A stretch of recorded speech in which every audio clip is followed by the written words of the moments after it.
بسم اللہ الرحمن الرحیم۔ شوہر کے حقوق کا بیان۔ اللہ تعالیٰ نے شوہر کا بڑا حق بتایا ہے اور بہت بزرگی دی ہے۔ شوہر کا راضی اور خوش رکھنا بڑی عبادت ہے اور اس کا ناخوش اور ناراض کرنا بہت گناہ ہے۔ حضرت رسول اللہ صلی اللہ علیہ وسلم نے فرمایا ہے کہ جو عورت 5 وقت کی نماز پڑھتی رہے اور رمضان کے مہینے کے روزے رکھے اور اپنی آبرو کو بچائے رہے، یعنی پاک دامن رہے اور اپنے شوہر کی تابعداری اور فرمانبرداری کرتی رہے، تو اس کو اختیار ہے جس دروازے سے چاہے جنت میں چلی جائے۔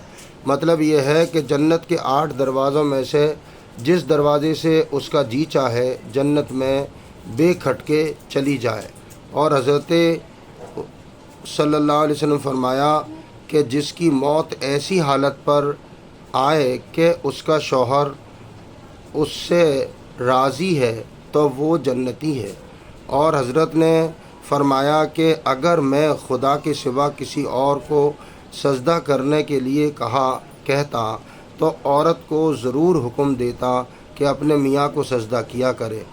اگر مرد اپنی عورت کو حکم دے کہ اس پہاڑ کے پتھر اٹھا کر اس پہاڑ تک لے جاوے اور اس پہاڑ کے پتھر اٹھا کر تیسرے پہاڑ تک لے جاوے تو اس کو یہی کرنا چاہیے۔ اور حضرت صلی اللہ علیہ وسلم فرمایا ہے کہ جب کوئی مرد اپنی بیوی کو اپنے کام کے لیے بلاوے تو ضرور اس کے پاس آوے، اگر چولہے پر بیٹھی ہو تب بھی چلی آوے۔ مطلب یہ ہے کہ چاہے جتنے ضروری کام پر بیٹھی ہو سب چھوڑ چھاڑ کر چلی آوے۔ اور حضرت صلی اللہ علیہ وسلم فرمایا ہے کہ جب کسی مرد نے اپنے پاس اپنی عورت کو لیٹنے کے لیے بلایا اور وہ نہ آئی، پھر وہ اسی طرح غصے میں لیٹا رہا تو صبح تک سارے فرشتے اس عورت پر لعنت کرتے رہتے ہیں۔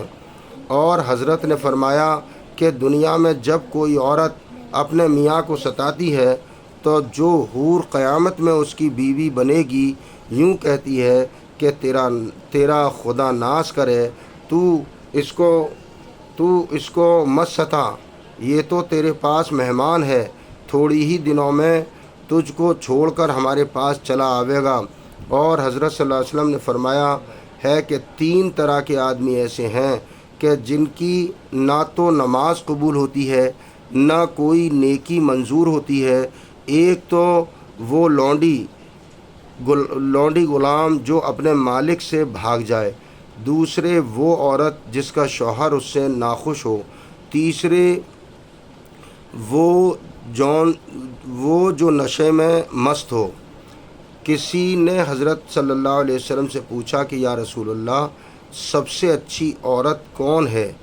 تو آپ نے فرمایا کہ وہ عورت جب اس کا میاں اس کی طرف دیکھے تو خوش کر دے، اور جب کچھ کہے تو کہا مانے، اور اپنی جان و مال میں کچھ اس کے خلاف نہ کرے جو اس کو ناگوار ہو۔ ایک حق مرد کا یہ ہے کہ اس کے پاس ہوتے ہوئے بے اس کے اجازت کے نفل روزے نہ رکھا کرے اور بے اس کی اجازت کے نفل نماز نہ پڑھے۔ ایک حق اس کا یہ ہے کہ اپنی صورت بگاڑ کر اور میلی کچیلی نہ رہا کرے بلکہ بناؤ سنگار سے رہا کرے، یہاں تک کہ اگر مرد کے کہنے پر بھی عورت سنگار نہ کرے تو مرد کو مارنے کا اختیار ہے۔ ایک حق یہ ہے کہ بے میاں کی اجازت گھر سے باہر کہیں نہ جاوے، نہ عزیز و رشتہ داروں کے گھر نہ کسی اور کے گھر۔ یہ شوہر کے حقوق کا بیان ہے اور یہ ہم نے بہشتی زیور سے پڑھا ہے جو حضرت مولانا اشرف علی تھانوی رحمۃ اللہ علیہ کا لکھا ہوا ہے۔ اللہ تعالیٰ عمل کی توفیق نصیب فرمائے۔ سبحان اللہ و بحمدہ، سبحان اللہ و بحمدہ، سبحانک اللہم و بحمدک، نشہد ان لا الہ الا انت، نستغفرک و نتوب الیک۔